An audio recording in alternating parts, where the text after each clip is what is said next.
Alors, ici, on est Chez Benjamin. chez Benjamin. Voilà.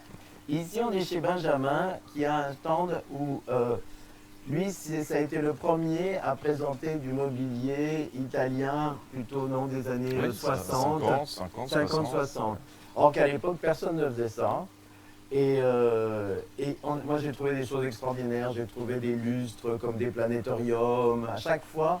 Et j'aime bien parce que là, on voit qu'il évolue et qu'il fait autre chose. C'est pas, tu restes pas bloqué, hein, tu fais toujours quelque chose.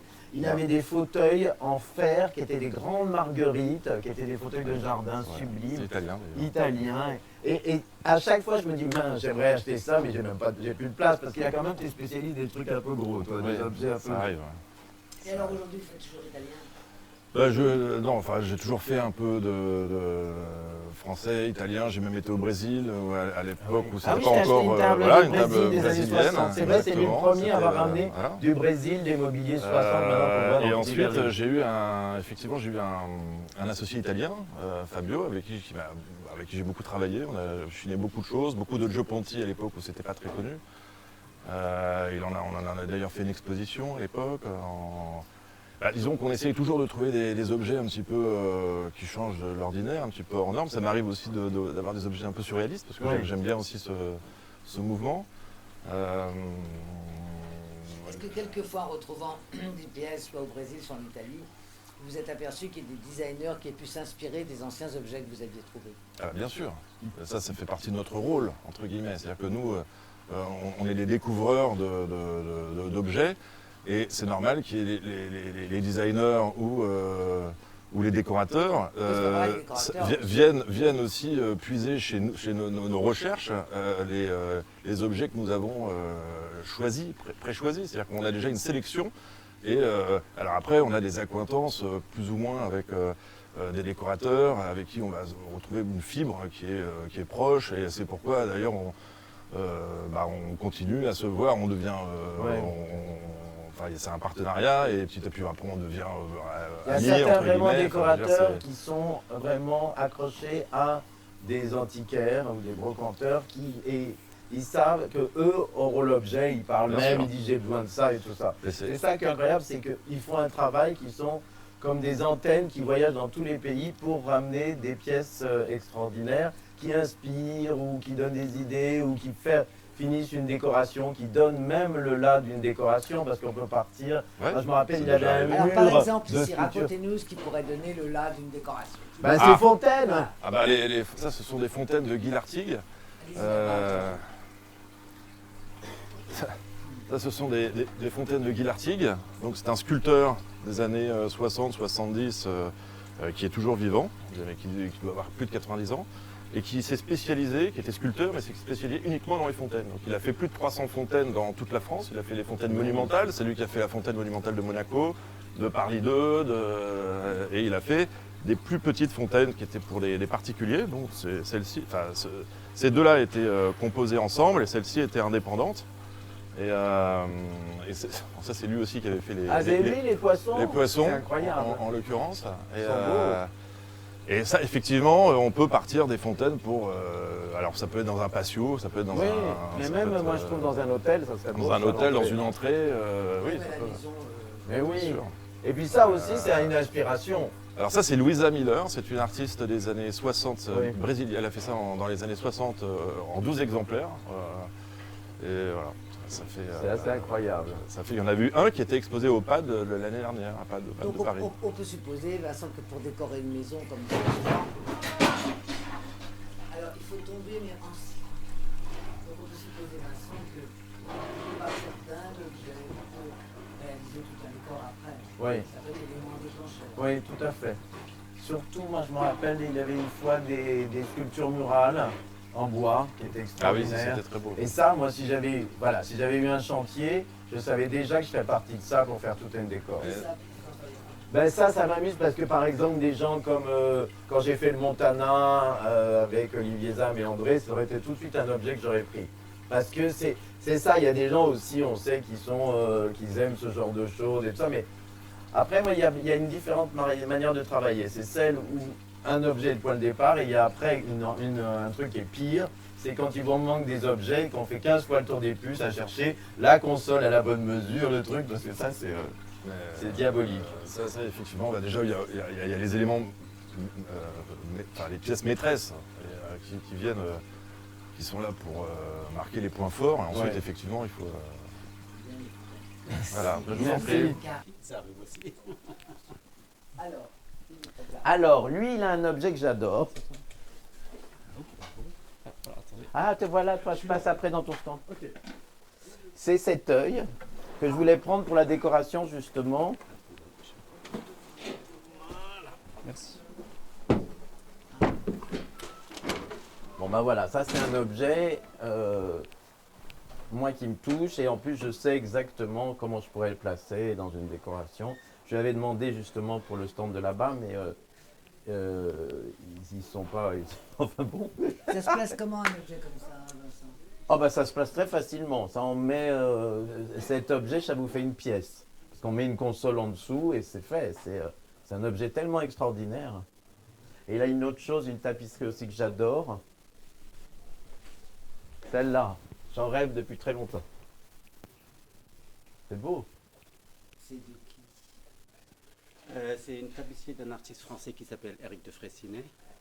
Il l'a créée dans les années 70, vers 1976 exactement, et elle s'appelle La Lutte. Elle s'inspire un peu des artistes surréalistes des années 30. C'est beau. Voilà. Alors, maintenant on va tomber chez monsieur qui est spécialiste des terres cuites céramiques des années 60. D'ailleurs, tu m'as pas passé ton truc. Oui, c'est vrai que on s'est raté en fait. Voilà. Alors, ça c'est une histoire extraordinaire parce que Édouard est le spécialiste des céramiques, il va vous en parler. Mais pour le présenter, il est le fils de Alain de Machy, que vous connaissez de nom, qui est le plus grand antiquaire qui était à Paris, qui avait une énorme, presque un hôtel particulier sur les quais. Et- Excusez-moi, je fais un petit peu contact. Non, c'est bon, vous pouvez là. Et donc il y avait un hôtel particulier sur les quais qui était grand genre, mais extraordinaire. On rentrait, il y avait les arbres en cristal qu'avait créé Lynn Vautrin. Non, pas Lynn Vautrin. Missiacer. Moi je rêvais, j'avais lu dans les histoires de... Voilà, c'était une chose incroyable. Et son fils recommence tout, opus. Et lui se lance dans une chose que ne faisait pas du tout son père, qui est... La céramique, surtout française des années 50, 60, dont j'en ai fait en fait ma spécialité. Et pourquoi? D'abord, je suis collectionneur en fait de ça, donc c'est une vraie passion. J'aime ça. Dès que mon œil traîne quelque part, dès qu'il y a une céramique quelque part, mon œil, je vais accrocher tout de suite là-dessus.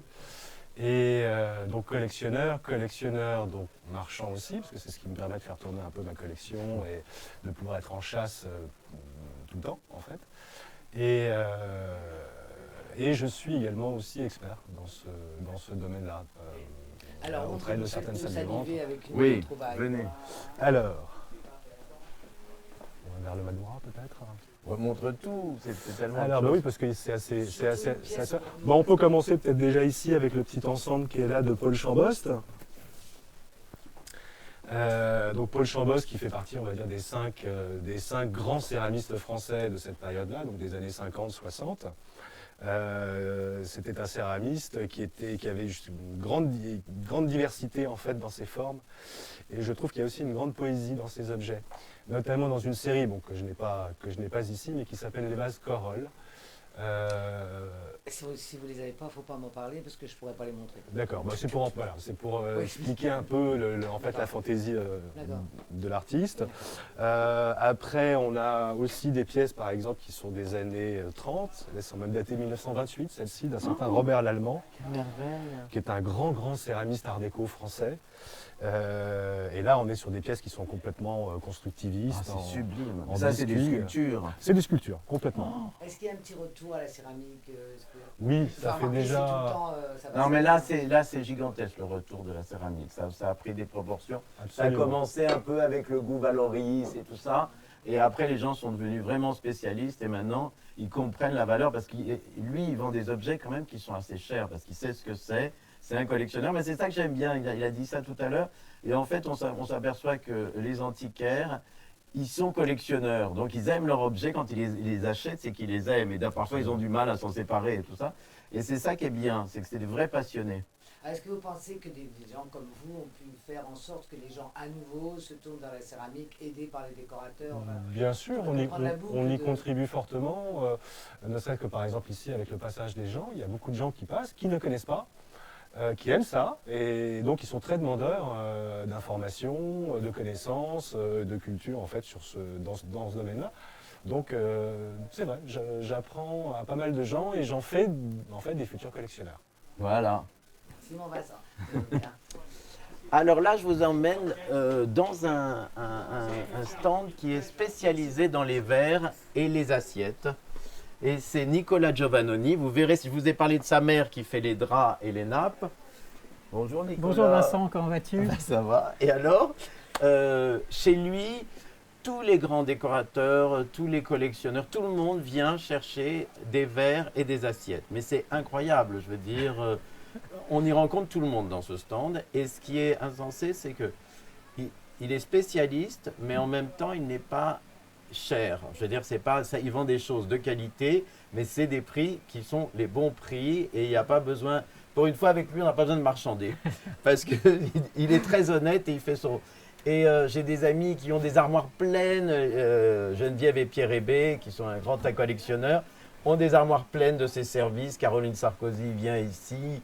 Tout le monde vient chercher ça. Et ce qui est incroyable, c'est qu'on s'est connus au Palace et que c'est lui qui m'a appris le verlan. Et on le voit, regarde, il a les boots de rocker. Il était rocker à l'époque, il est resté toujours. Il en reste un petit Il avait bout. la banane et tout. Donc voilà, j'aimerais que tu nous parles un peu de ta passion. Oui, pourquoi vous êtes... Et depuis Alors- quand vous faites ça? Alors ça fait quand même pas mal d'années que je fais ça, ça fait environ 30 ans que je fais ça, Ah oui, que je suis spécialisé dans les arts de la table. Alors c'est... mais comme ça. oui, Vincent ça- vous chantiez avant. Vous Ah non, Non, il n'était pas chantais. chanteur, il était au Palace. Il était on pas est amateur chanteur. de musique D'accord. et avec Vincent on était toujours amateur de choses qui étaient un peu différentes, hein. Ça a été ce qui nous a réunis, cette passion pour la qualité et tout ce qui était un petit peu hors du standard. Et ben, moi j'ai continué un petit peu, Vincent a continué dans la couture, à briller, à faire beaucoup de choses dans beaucoup de domaines, les arts décoratifs. Et ben moi, je me suis orienté vers une autre branche des arts décoratifs, les arts de la table, qui sont les arts de la table. C'est quand même une des grandes spécialités françaises. On est connu dans le monde entier. Les grands noms des arts de la table rayonnent et font rayonner l'image de la France dans le monde entier. Que ce Oui, soit Baccarat pour les verres. Baccarat pour les verres, Coquet pour Saint-Louis. les assiettes, Alors après, c'est la porcelaine de Limoges avec Coquet, avec Aviland, Bernardo, puis tout un tas d'autres marques. Et ici, vous avez quoi? Vous avez des marques ou... Alors, on Regardez. essaye de faire, moi j'essaye de faire la qualité. La qualité, forcément, c'est des marques. Alors, c'est évidemment Baccarat, il y a des verres de Baccarat, comme on en voit ici, qui sont préservés. Des Un faïences. service. Regardez la grandeur Voilà. des services. Ce qui est insensé, c'est qu'il a souvent tout le service entier, ce qui est rare, parce que souvent en plus, on trouve des services qui sont à moitié. Voilà, c'est ce que je cherche et c'est ce que cherche ma clientèle aussi. Les services les plus complets possibles. Il est de chez qui, le service? Ça, c'est un service de la faïence de Longwy. Ah oui. Longwy, un décor Henri II, ça reprend les décors de la faïence de Saint-Porcher, qui était une faïence mythique française. Et donc, Longwy, comme tous les grands verriers, tout ça, c'était dans l'est de la France. C'était la grande spécialité, c'était l'est. Il y avait les forêts qui permettaient de faire le feu, il y avait les matières. Les rivières. Voilà, oui, il y avait tout ça. Et Transporter le bois. voilà, oui. Donc c'est et puis alors l'art de la table, évidemment, c'est l'art de la convivialité. En France, comme partout dans le monde, mais plus particulièrement en France, tout se passe autour d'un repas. Toutes les négociations, les relations amicales, tout se passe autour d'une table.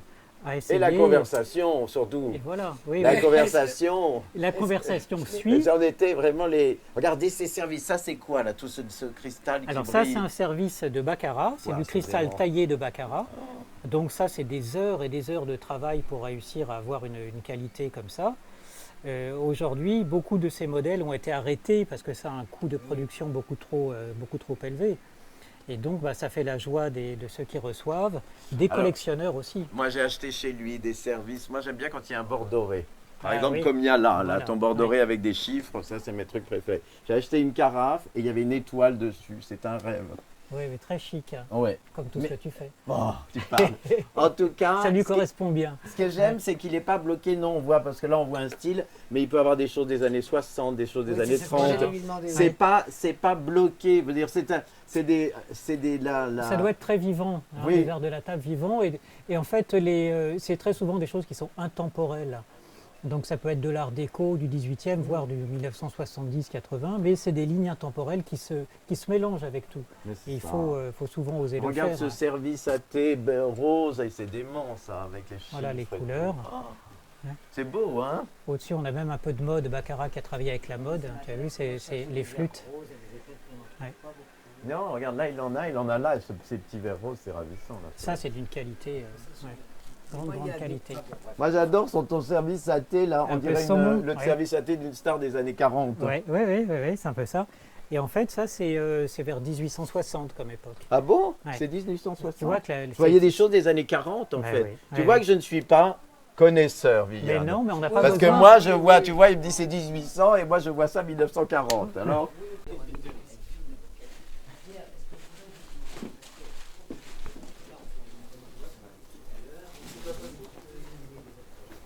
bonjour.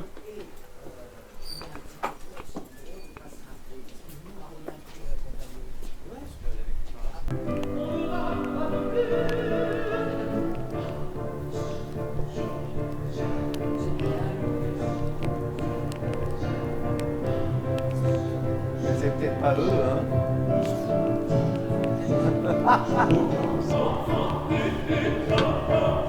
Ça fait peur.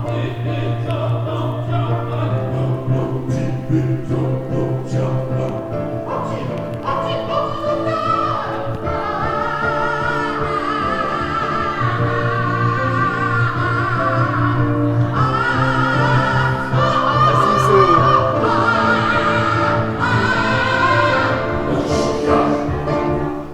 Bravo! Salut Romain. Bien, bonsoir. Bonjour Lola. On va pas rappeler ton assistant. Ben, il va te rappeler.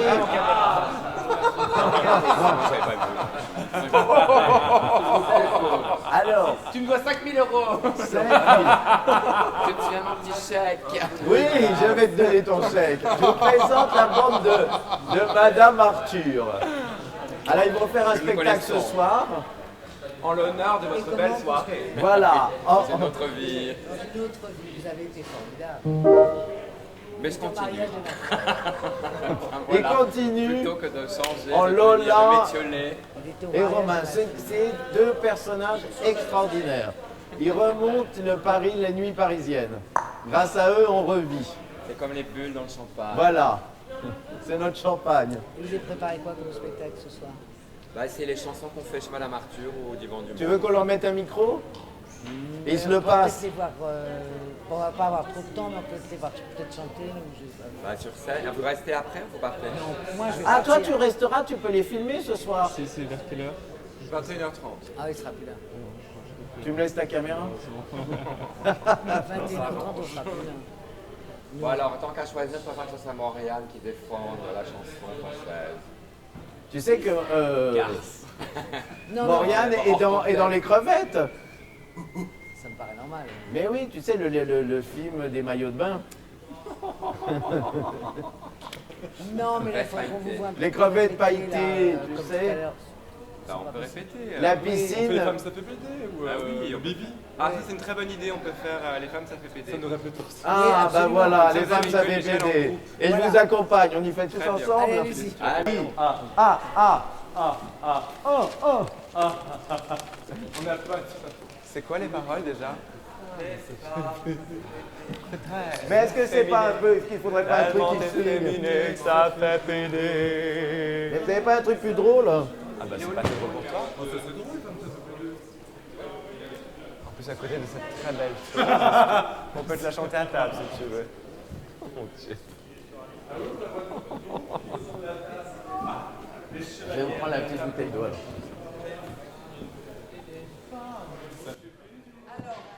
C'est drôle, non? Ouf. Super. Voilà. Les femmes, ça fait péder. Attache touille, Odile de ma ville, nous vous attendons pour la générale au plateau des femmes, ça fait péder. Chanson de Serge Gainsbourg interprétée par Régine. Les femmes, ça fait péter. Pas de vulgarité, on est à la télé. Ça fait péter quand ça a des godemiches. On y va? On va chanter à table, venez. Sur la table, il y a un décor fatal. Quand même. Prenons le thé. On y va? On chante tous ensemble peut-être, c'est comme le midi. Les amis, on y va? On verra. Ça fait Péter, c'est très efféminé. tellement efféminé, ça fait péter. Les femmes savaient les juifs, non mais de quoi je m'occupe. Les femmes savaient les balles, ni l'ose croire. Les femmes, ça fait péter, c'est très efféminé. Tellement efféminé, ça fait péter. Les femmes savaient du rouge à lèvres, quand ça bouge des hanches, ça fait marcher les PDG. Ça fait péter. C'est très efféminé. Tellement efféminé, ça fait péter. Les femmes, ça fait partie. Les femmes, ça boit sa pluie. Les liqueurs de la manne et des rabbins.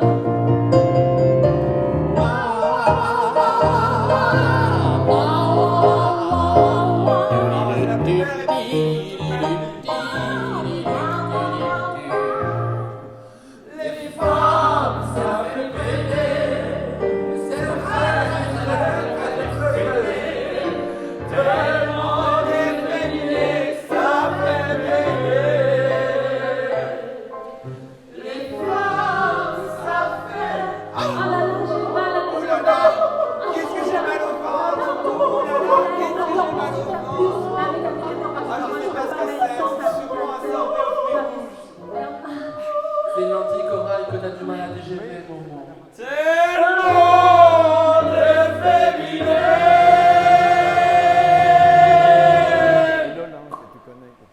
Qu'il n'y a plus d'un pays qui est resté.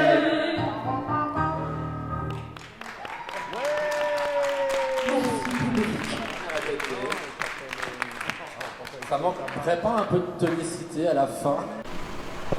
Bonjour. Ben bien, j'allais aller dans ton stand. Il est pas ouvert. Ah, mais mince, Merde, je voulais leur attends, montrer les la sculptures. clé. Bon, ben c'est pas grave. Attends. Ben non. Non, mais Sarah, la clé, tu m'attends 30 secondes. On va faire le tour par là et on revient. Oui, mais c'est ça, ma clé, chez la gardienne. Ben, il vaut mieux pour ce soir. Ouais, ben j'espère. Là, c'est super chic, hein. Ouais, J'adore. merci, merci. Bonjour, ça va? Bien? Ouais. Alors attends.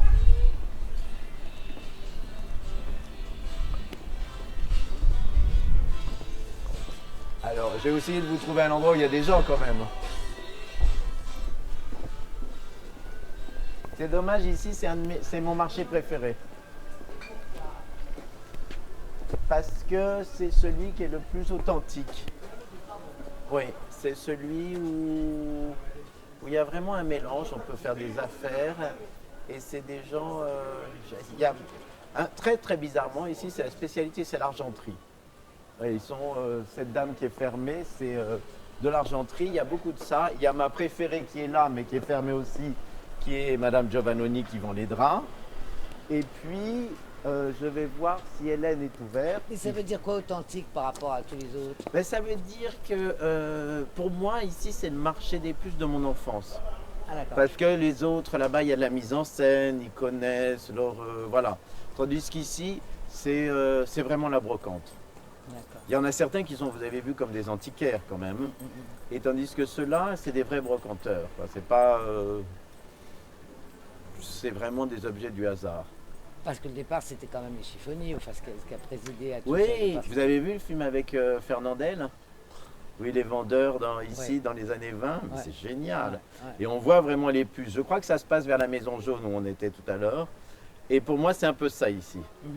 C'est... Voilà, et en plus, c'est le marché toujours par lequel je commence. Parce que justement, on peut acheter un objet pas cher qui vous donne envie d'en acheter d'autres. Et après, on finit là-bas en bas, à Paul Bert, et là, on achète. On achète des fontaines. Alors attends.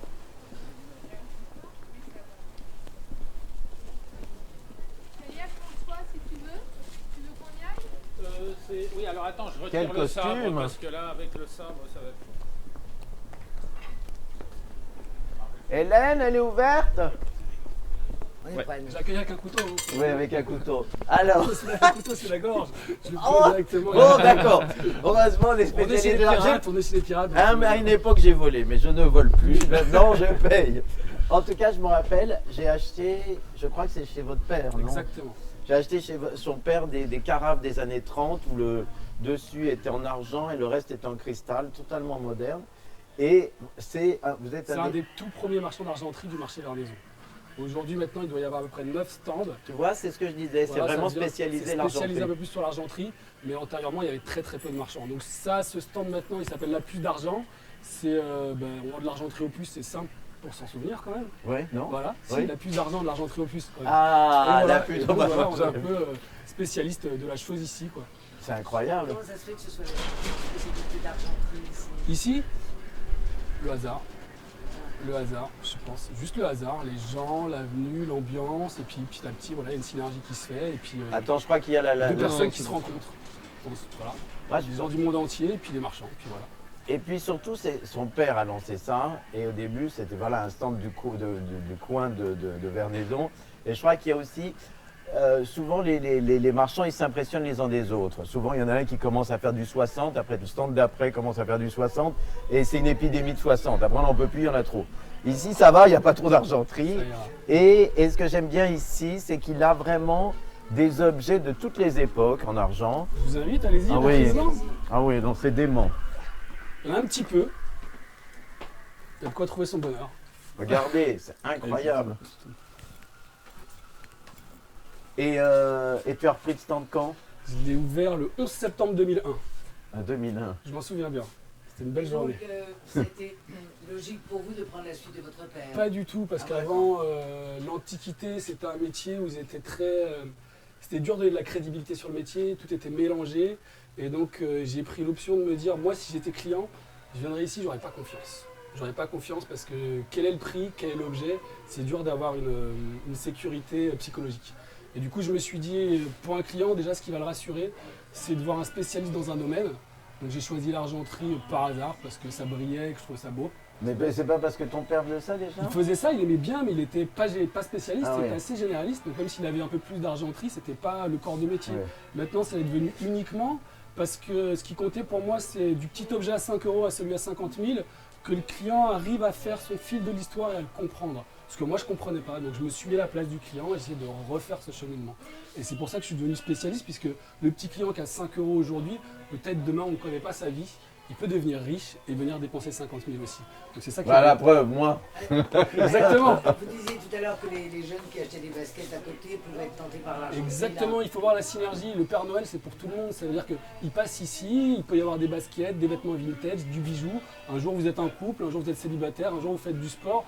Le gens se balade. Je suis sûr que lui, il met des baskets de temps en temps. Il peut très bien mettre un t-shirt en vacances. Non, jamais de t-shirt.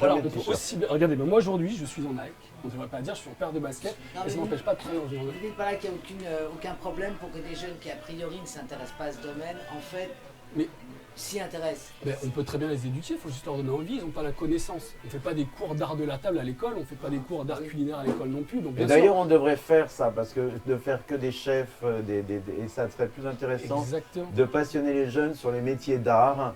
Parce que ça, il y a de l'avenir et il n'y a pas beaucoup de jeunes qui s'intéressent à ça. Exactement, et on voit déjà de l'engouement aujourd'hui parce qu'avant, sur les villages de France ou même sur tout ce qui est ancienne bâtisse, il n'y avait aucun intérêt. Donc aujourd'hui, à Stéphane Bern, on dit dans toute masse média, les gens arrivent dessus, ils accrochent, il y a quand même des gens qui ont envie d'aller voir ces châteaux, même s'ils ne viennent pas de ce genre de quartier. Donc aujourd'hui, c'est sûr que sans connaissance de l'orfèvrerie. C'est vrai qu'aujourd'hui, je crois qu'il y a quelques émissions, moi je regarde pas trop la télé, mais quelques émissions qui apportent peut-être l'envie là, au marteau de chanter et tout. Donc les gens se disent, tiens, je vois de l'argenterie, je vois un tableau, est-ce qu'ils iront en salle des ventes, est-ce qu'ils iront dans un magasin d'antiquité? Petit à petit, le fait que justement on soit limitrophe entre les deux, et ben, le fait de s'égarer, peut-être d'un coup, ça peut donner la puce à l'oreille. Mais le cheminement, il n'est pas toujours nécessairement fait. Mais bon, bien sûr, à l'école, on envoie souvent les enfants aller à 7-8 ans au Louvre. Après, que le chemin se fasse ou pas dans leur tête, ça, on a envie de dire. Mais ça, c'est très beau, c'est Christophe, ça. Christophe, Luc Lanel. C'est des années 30. Exactement, c'était